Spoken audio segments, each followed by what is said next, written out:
महिला नहीं आना है। ये किसी भी प्रदेश में नहीं है कि 50% को सुनिश्चित कर दिया कि महिलाएं आएंगी आएंगी। तो एक बहुत बड़ा हमने इस प्रकार का ये बदल किया है। मैं आज इस अवसर पर महिलाओं के प्रति और उनका ये जो सशक्तिकरण का कार्यक्रम है, इसके प्रति महिलाओं के प्रति अपनी कृतज्ञता व्यक्त करता हूं। और मैं आपको अपनी व्यक्तिगत जीवन की बात बता रहा हूं मेरी माताओं बहनों को, कि जब मैंने 10वीं पास की, पिताजी ने आगे पढ़ाने से मना कर दिया।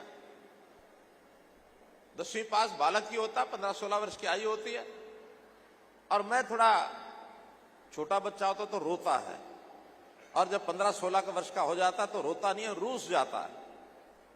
तो हम भी रूस गए, खाना नहीं खाया। मां ने पूछा कि बेटा क्या बात है?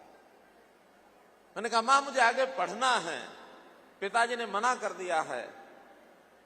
कहने के बेटा तुम्हारे पिताजी पैसे वैसे देने से डरते हैं, पैसे नहीं होंगे इसलिए नहीं दिए होंगे, या उनका मन होगा कि तुम काम करो, जाओ मैं तुम्हें पैसे देती हूं। उस जमाने में 300 रुपए मुझे दिया और मैं पढ़ाई करने के लिए कॉलेज में एडमिशन लेके आया। तो मेरी आज की सफलता के पीछे मैं कहता हूं हमारा महिलाओं को रोजगार देने के लिए ग्राम विकास मंत्रालय उन्होंने अभियान छेड़ा है। हरियाणा ग्रामीण आजीविका मिशन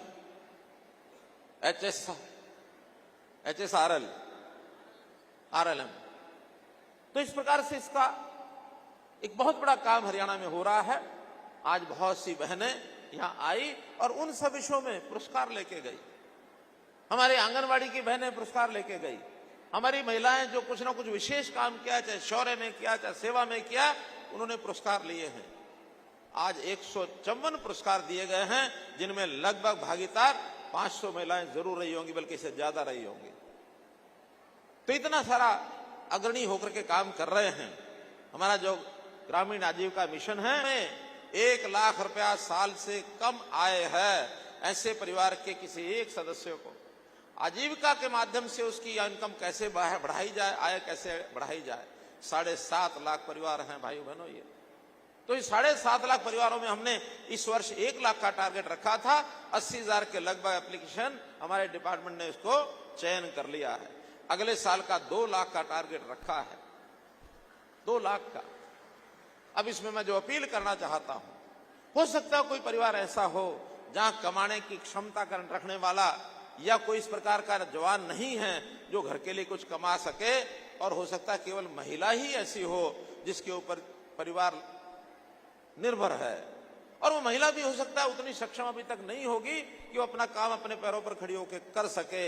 तो मैं सेल्फ हेल्प ग्रुप कहता हूं, अपने आसपास के ऐसे परिवार जिनकी आय 1 लाख रुपया साल से कम है, सूचियां हम उपलब्ध करा देंगे, और उसके बाद किसी एक महिला को एक ग्रुप में जोड़ लें। काम चाहे वो कम भी करे, तब भी एक महिला को जोड़ लेंगे तो आपकी अगर 10,000 15,000 की आमदन है, उसकी भी 10-15,000 रुपया आमदन हो जाएगी। और इस तरीके से 50,000 सेल्फ हेल्प ग्रुप 50,000 परिवारों को और आगे बढ़ा सकते हैं। मानो हमारा टारगेट 2 लाख का है, इस 50,000 परिवारों को कम से कम सेल्फ हेल्प ग्रुप अडॉप्ट कर ले, उनके परिवारों की आय बढ़ा दें। क्योंकि हम चाहते हैं गरीब ना रहे, उसको कैसे हम उसकी आय बढ़ाएं, ताकि उसकी आदत मुफ्त लेने की बजाय अपने पैरों पर खड़ा होकर कमाई करके स्वाभिमान से माथा ऊंचा करके सीना चौड़ा करके वो भी जाके जीने का, उसका बच्चों को पालने का, बच्चों को पढ़ाने का, घर में छोटी मोटी जरूरतें पूरा करने का अवसर उसको मिले। अपनी कमाई से जब कोई आदमी काम करता है, उसकी खुशी, उसका आनंद कुछ और ही होता है। महिलाओं की सुरक्षा, और अब तो उन्हें महिलाओं की पुलिस में संख्या जो कभी 6% थी 2014 में, अब वो 10% हो गई है, और आने वाले समय में उसको 15% महिलाओं की संख्या ये पुलिस में करेंगे। बहुत बड़ा लाभ होगा। इसका लाभ महिलाओं को तो होगा, लेकिन अपराध करने में अगर कहीं मनचला युवक फंस जाए तो उसको भी डर और संकोच है, क्योंकि यही वो अपना देश है जिस देश में हम मातृशक्ति को देवता के समान मानते हैं।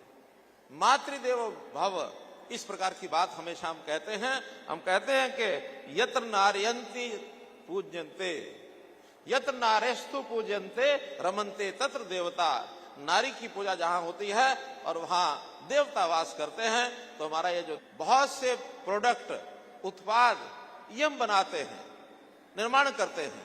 तो हमारी बातचीत हुई है, जो फ्लिपकार्ट लिमिटेड है कंपनी, फ्लिपकार्ट कंपनी में हमारी जो सहायता समूह बहनें हैं, वो अपना जो सामान है उस डिजिटल मार्केटिंग के माध्यम से जो सारे देश में बिक सकता है, वहां रजिस्टर कराइए और अपना सामान फ्लिपकार्ट लिमिटेड माध्यम से अगर हम करेंगे, हमने एक समझौता भी उनसे किया है, उस नाते से आपकी आजीविका ये बढ़ेगी।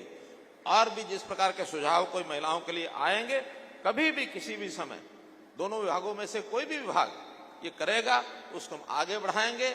अपने यहाँ एक जानकारी और मैं देना चाहता हूं कि जो असहाय बच्चे, असहाय महिलाएं, हमारे जो बाल गृह हैं, जो ऑर्फनेजेस हैं, उनमें भी रहते हैं। और बहुत बच्चे तो ऐसे हैं, पढ़ाई लिखाई करने के बाद 12वीं पास की, उसके बाद उनको पता नहीं होता कहाँ जाएं, क्या करें, बहुत दयनीय स्थिति में आ जाते हैं, इधर उधर भटकते रहते हैं। हमने पिछले साल ऐसे सब बच्चों के बारे में विचार किया जिनके माता पिता का नाम पता नहीं है, जिसका कोई घर पता नहीं है, जिसका कोई जाति पता नहीं है, जिसका, लेकिन पाल पोस करके महिला और उस आश्रम में, बाल गृह में हमने बड़े तो कर दिए। उनके आगे क्या होगा, उसके लिए एक हरिहर नाम की योजना हमने बनाई है।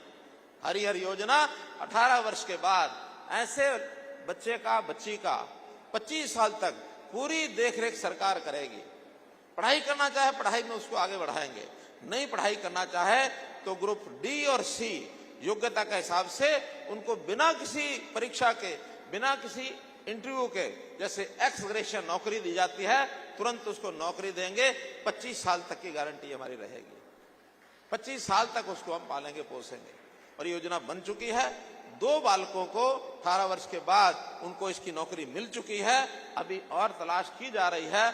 ऐसे सब बालकों की संख्या लगभग 12 बताई जा रही है। हम अगले आने वाले समय में ऐसे सब बालक, चाहे वो सरकारी बाल गृह में पढ़ते होंगे या फिर प्राइवेट में पढ़ते होंगे, लेकिन ये जो उनके वास्तव में कोई आगे पीछे का पता ही नहीं है, ऐसे सब बालकों को और हम नौकरी देंगे। और शादी होने तक वो इस सुविधा का लाभ उठाएगा। 25 वर्ष तक उसकी शादी का प्रबंध भी हमारा डिपार्टमेंट महिला बाल विकास के जिम्मे लगा है कि उन्हें शादियां करा के परिवार बसाओ, एक मकान 2 कमरे का उनको मिल जाए, आगे अपना जीवन वो चलाएंगे। तो इन सबको अडॉप्ट करने का काम ये सरकार ने किया है। इस प्रकार के कोई भी काम दिव्यांगों का हो या कोई गरीब का हो, असहाय का हो, ये सब हम करेंगे। किसी भी नौजवान को, किसी बच्ची को, किसी नागरिक को लावारिस मत समझना। सबका जो है वारिस भगवान है, सहायक सरकार है। हम आपके साथ खड़े हैं। बहुत बहुत धन्यवाद।